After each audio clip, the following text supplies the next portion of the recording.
Welcome to the Voice of the Coast. I am your host, Danica. Along with me, we have Senator Robert Allain of District 21, and I am so happy that I'm able to do this interview prior to the post-legislative wrap session or chamber luncheon that's going to be coming up next week, but I got them first. So here we go. First and foremost, how do you feel? I mean, it's been a long 5-6 months since you were in session. Yeah, I feel good. I think we got a lot accomplished.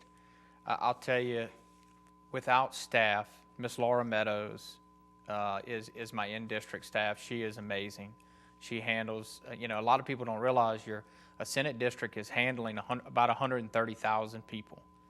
Between Miss Laura, myself, and Miss Joe Eldridge in Baton Rouge, 3 people trying to take care of that many people, it's a lot. But look, we feel good. I had a lot of family support. My wife, we have young kids, but my wife would come up 1 or 2 nights a week, and we were able to, just have dinner just us. So that was nice and helpful along the way. Yes, and look, kudos to Miss Laura, because she's the one that hooked all this up, so I'm very appreciative. So let's get right into it. Sure. It's been a long session for you, but one thing that I feel like everyone was on a consensus is the budget. Yeah. It passed. However, in that budget, there were about $9 million that you guys were able to cut in services. How does that sit with you?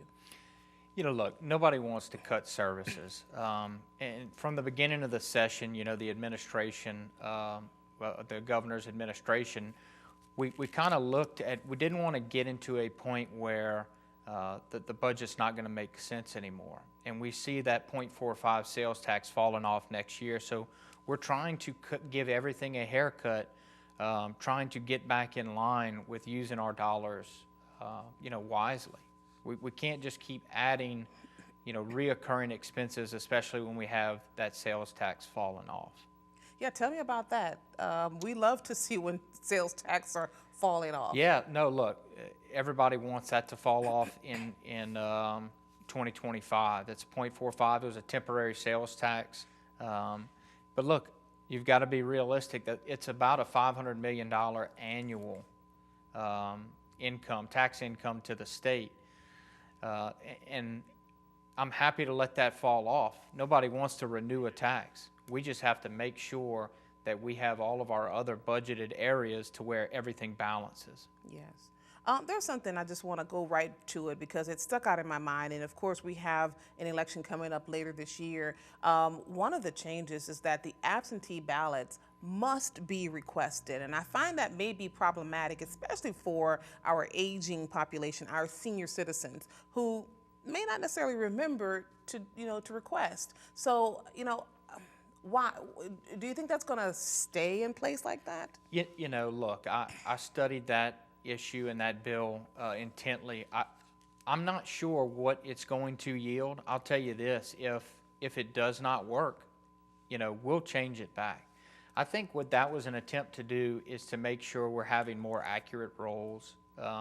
And certainly I'm amendable to making changes in the years moving forward should we see that our seniors are having problems. We can always make changes and tweaks, but I think overall, trying to clean up our rolls, make sure that the election process is secure and that everyone who wants to vote can vote. And the reason why I brought that up right away is because, again, we have the election coming up, and our seniors are the voters. They're the ones who actually get out and vote the most. So that's interesting. So, top of everyone's mind, insurance, the premiums. I mean, what are we looking at coming into the remainder of this year into next year? Yeah, look, I ran my campaign on insurance. I asked to be and was put on the insurance committee in the Senate, which is it's been some very interesting committee hearings, some lasting up to 9 hours. But look, it's a crisis, and crises are not dealt with in a day. Our problem is decades and decades of doing it the wrong way. Mm-hmm. And I'll tell you, our new insurance commissioner, Tim Temple, came to our committee for every one of his bills. There was a 15-bill package, both on the property and on the auto side, that I want to say about 90% of all of those packages passed. But he came to us and sat down at the table and basically told us, we have to make these changes And if we don't, if these changes do not work, you blame me. And it was refreshing seeing somebody, a statewide elected official, saying, I will take full responsibility. Oh, that is great to hear. I mean, and while I understand he's putting it on his back, I mean, he ran for this position and he knew what came with it. But you know, we are still looking at, you know, the high insurance rates for not just homes but also, you know, auto. So we would love to see where this is going to go, you know, for the remainder of the year, moving into 25. But we're going to take a break. But come on back. The conversation, I think, is going to get really interesting. So come on back right here on the Voice of the Coast.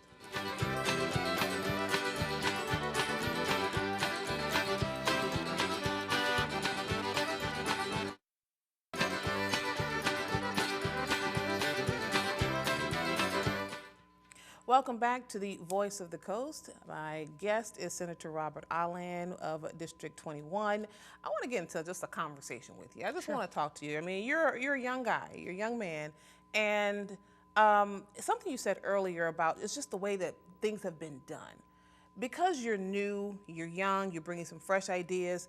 Do you think that we will see more of that, or are you just maybe an anomaly? Look, I think this was the youngest Senate ever fielded, 7 people under 45, and I think that's a great thing. You know, you've got turnover. You know, that's why term limits are important. You get this turnover, you get this new blood, and people really get a chance every 4 years to make the changes they want to make. But I think youth in the legislature is a good thing. You know, young women, young men, we've seen it all, and I think that's very important. Because you got to realize every district, they're sending their person to represent them from their district. So it has to match with their values and what they believe in. So I think that is very important. Do you think the interest is there for young people to get involved? I mean, there's a lot of voter apathy. You know, every year it seems we have less and less youth participation. And I think that when you look at the national politics, it's such a mess. It's a lot of mudslinging. You know, it's party line up and down. I think our youth gets, you know, dissuaded from politics because they think that's what it is. And I believe that the majority of people in the state capitol don't think that way. I work well with anybody, regardless of party, you know, race, gender. It doesn't matter to me. I'm there to represent my people, and I'm happy to discuss anything with everybody. And speaking of working with people, I mean, I know prior to you coming into office, your dad always touted his relationship with Vinny and his relationship with Sam. Are you working closely with, you know, our other local legislators? Yeah, absolutely. Look, I've got parts of 6 parishes. So I've got 6 parish presidents, you know, 6 school boards, 6.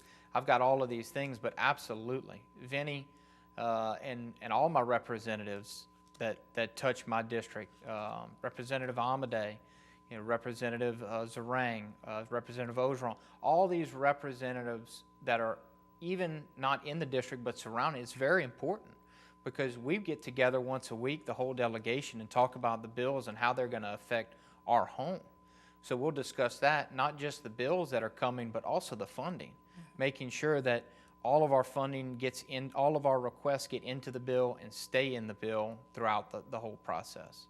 Let's talk about some of the bills that you passed that you actually had a hand in. Yep. Of course, we already kind of talked about the insurance bill because you actually ran your campaign on that, and Yes. I think you're on the insurance commission. Yes, yeah. Okay. On the insurance committee, yeah, I passed. Some of my bills were focused on, you know, our area. One of my bills was on seafood safety to help. It was a package of bills to help out our commercial shrimpers, and it's a seafood safety deal where we're separating how we look at them now. We're requiring much more imported testing. We're trying to give our hardworking commercial fishermen a fair shot at the market. So that was my seafood bill. My farming bill dealt with how we burn as prescribed burners. It's a safety net of when you go to burn something and you have not done the program. Now you call in the Commissioner of Agriculture and explain to him, hey, we want to burn on this date and this time, And what that's doing now is we're relieving emergency services from going to fires that they shouldn't be wasting their time. So it's a safety bill as well. Okay. Well, explain that a little bit, Sure. because we did have some fires. We were in a drought. Yeah. So I mean, kind of explain that. So this is a proactive bill. I got with the Commissioner of Agriculture. I got with all of our row crop different industries, and what we did was studied what would be a safer way to burn. On the commercial side, this does not affect if you want to burn in your backyard or clean up or brush piles. This is commercial only. But it was the way it was set up before was if you weren't a prescribed burner and didn't go through the program, then you had to take this course. Now you can just call in to the Commissioner of Agriculture, and it's a much safer way to do it. Okay. All right. Well, thanks for explaining that. Sure. All right. Look, 2 down, 2 to go. We're going to get through this as fast as we can, but with as much information as we can as well. So come on back right here on the Voice of the Coast.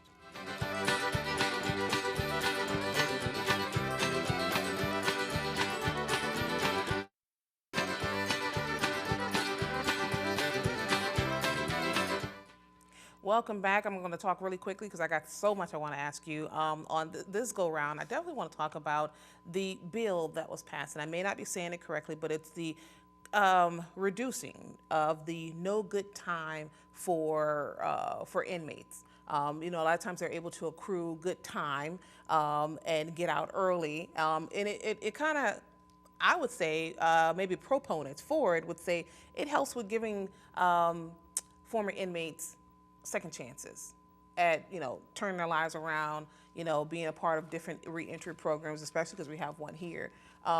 What could you explain that a little bit more and tell me your thoughts on that? Yes, certainly. And look, I want to be clear. I'm all for giving second chances. We want people that are coming out of being incarcerated to be a valued member of society. That is always the #1 goal when you're coming out of prison.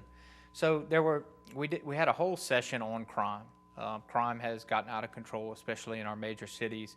But the bills you're talking about in particular, the problem with the way the judges were doing their sentencing was if you would they were trying to guess on what would actually be served. For example, if you would give a 5-year sentence, they were trying to calculate maybe if they really wanted them to get out in a year or 2 years, they would have to do a 5-year. Because of how the good time system worked, they wanted to be fair, but now you have this, this hard range to try to do. So what we did is say that this is what it's going to be. You're going to serve X percentage of your sentence. So now judges have the ability to say, I know when I set it, I'm not guessing anymore. Also in that bill was you can count a percentage of your good time. We're not doing away with all good time, but there are now some requirements in order to show that you are working towards being a good member of society, working on a GED or a welding school or one of the many programs we have within the prisons to better yourself and give you a better footing as you come out. Okay, so you actually have to, I guess, show. You've got to show some effort. Okay. Yeah. Before, I guess, that wasn't the case. Right. Okay. All right. So there is no bearing on, as far as the reentry, you still have an opportunity to gain good time or good behavior. It's just that now you have to actively participate in some type of program. Right. Okay. I just want to make sure I'm clear on that. Let's move from that to the concealed carry without a permit. Right. Because, and it's crazy because I just saw a gentleman the other day wearing his brandishing, I guess, his firearm. How did you vote on that? What's your thoughts on that? So look, I'm a big gun guy. I've always been active in the shooting sport, so I voted for that. I think it's important to mention, I think that bill has been sent and vetoed by the governor of the previous administration a few times. So overwhelmingly the legislature wanted it, which tells me the people wanted it. Is it perfect? I don't think it's perfect. Nothing's perfect. But what the intent of that bill is that a criminal is not going to have a legal firearm that he is or she is hiding or concealing.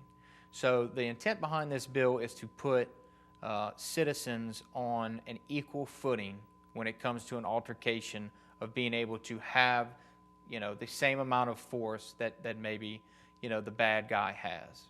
What about for opponents of this bill who say, then it opens the door for vigilante justice? And look, we'll look at the statistics. If, like all bills, change is hard. And if we see that it's becoming a problem, we absolutely will have to pivot and change that. But, I don't think that's fair to say we'll know until, the bill hasn't even gone into effect yet. But I think you're going to see a lot more people wanting to protect themselves and now having the ability to do so. And with 30 seconds left, do you think this will be a deterrent with crime?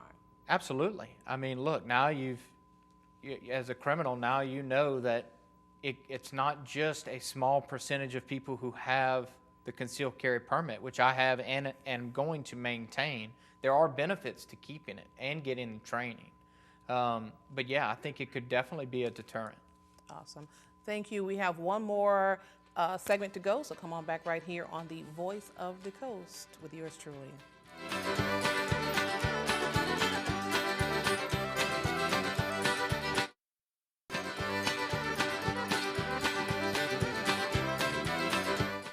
All right, not a lot of time. Let's get right back into it. My guest is Senator Robert Allain. Let's get right to it. Okay, so road projects. We know there's road projects that we're waiting for them to open up, especially over there in like the Baldwin area, west side of St. Mary Parish. Give me an update. Yeah, and look, you're seeing some of the funding from last year on some of these projects, but you'll see more next year of the funding that we were able to secure this year. But certainly you've got large sections of Highway 90 from New Iberia to Houma. Really the worst sections are being taken care of now. We've got to get a smoother road, not just for passengers, but for our commercial vehicles, our boats, our trailers. I mean, people call me all the time. It's unacceptable. My company runs up and down 90, and we're welding on these trailers all the time. So that on the highway front, that's important. And then you'll see funding for all of these other state roads throughout the district, smaller roads, as well as the bridge here in Morgan City. I'm not certain of the finish date, but look, that's an important project that they wanted to cut. Yeah. That they wanted that bridge cut, and the previous senator and Representative St. Blanc were able to get the funding and save not only that bridge, but a vital secondary route. Do you know how many people, once it was closed just for repairs, we realized, man, we really need that. You have to have it. Just alleviating the congestion, and we laugh all the time. We're like 5 o'clock traffic. Oh yeah, we're seeing 5 o'clock traffic in St. Mary Parish, and it builds up quickly. Yep. Yeah. So there's something else I'd like to talk to you about, and that's the school choice bill. So one of the topics or the contentions, I guess people were asking, with this bill, is it TOPS for private school students? Because TOPS was typically started for public school students. So is the government, giving money to private school students? Or because I'm thinking there's going to be like, if that is the truth, you're going to have this mass exodus of parents taking their kids out of public school and sending them to private school because you'll now have the benefit of public school money. Right. And look, I think there was a lot of misconceptions with this bill. And certainly as it was working its way through the system, our superintendent here and every superintendent that contacted me, I stayed in close communication with them throughout the whole process of the bill. The bill in ESA is called an education savings account. It's being tried in, I think it's 13 states right now that have the programs up and working. And basically what it does is you can use funds that we would put in, the legislature would put funds in order to use some of those funds for high-end tutoring, for private school, for these different programs that would help the child. And the idea behind it is letting the dollar follow the child wherever it's best suited for the child to go. But I think what was misunderstood was when this bill originally came to us, it was a $600 million project. And we just, with 0.45 I mentioned earlier falling off, the legislature did not have did not want to open that up. So where the bill sits right now, all we did was fund a very small portion for Department of Education to stand this program up and study it. But now it is tied to an allocation. We have not allocated any money into the program yet. Okay, we don't have much time. Redistricting, this is a big deal. Where are you with that? Very quickly. Yeah, look, we had a redistricting session. We were basically under court order from Judge Shelley Dick in the 5th District, I believe, and we were ordered to redistrict. We redistricted the Supreme Court map and the congressional map, but this is all tied up in litigation. It's not going to be solved for a while. Okay, one other thing too, you've mentioned this before, having an open door policy. Yeah. Contact us. We want to know if there's too much litter on the road. We got that message. Oh, you got me that. Let me give the number out real quickly, 337-828-9107. Thank you so much for coming. Thank you guys. We'll see you next time.